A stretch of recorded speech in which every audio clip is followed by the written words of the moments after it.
Ferry, and I am a guitar player, composer, producer, arranger, and teacher, among other things. I've had a lifetime in music, so my experience is really varied from, you know, writing my own songs, playing in cover bands, playing in original bands, doing Broadway shows, playing in jazz bands. Pretty much played every kind of genre, I think, you know, that there is. I prepare students for college educations on the guitar, which is another thing that I really enjoy doing. Perfect their auditions, and you know, I basically, you know, teach the guitar, but I teach from a fundamental aspect where you really absolutely completely understand what it is that you're doing and what it is everybody else is doing, you know, when you hear it relative to the guitar.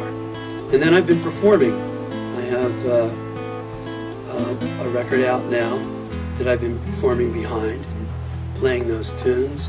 I also have a jazz fusion trio called Bob Ferry and the Ferrymen, and I play in various bands around.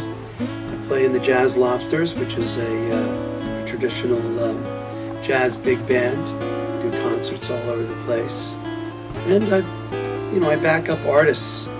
You know, I play like the guitarist in their band and help arrange their material as well. So I guess I'm still pretty varied, but mostly I like concentrating on my teaching in my own studio now.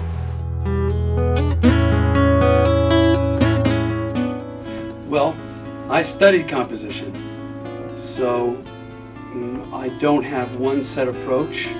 It's whatever the inspiration is. If the inspiration is the melody, then I'll start with the melody and I'll harmonize the melody.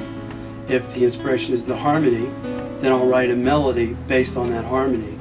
If the inspiration is lyrics, and then I'll try to compose music that helps get the idea of the lyrics across.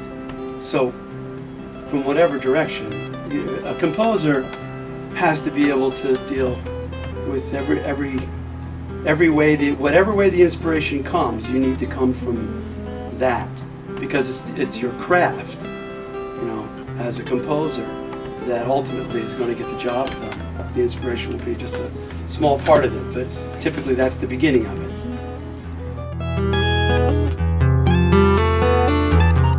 Is there one thing that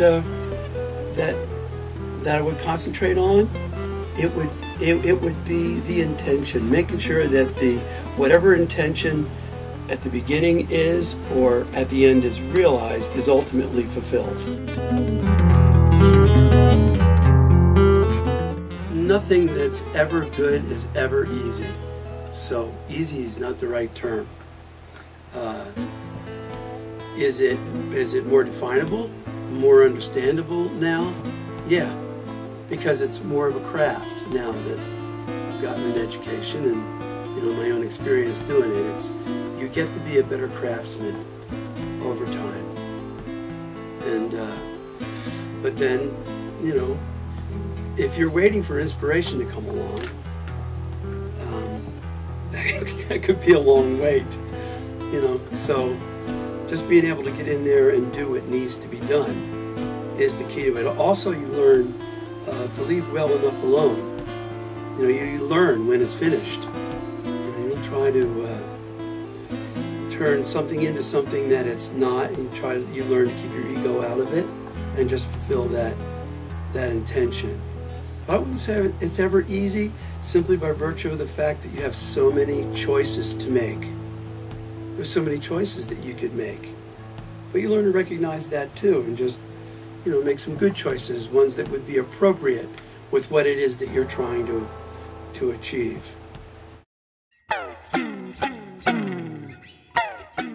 Oh, absolutely. There's only so many ways the chords go together that sound good. Simple as that. The same chord progressions are used in all genres of music throughout all periods of time. Hundreds of songs have been written on the same chord progressions. So from an analytical perspective of the melody and the harmony, yeah, it's just the same thing repeating itself over and over again. Be different. Be what everybody else isn't. Be where they ain't. Find a way to be special.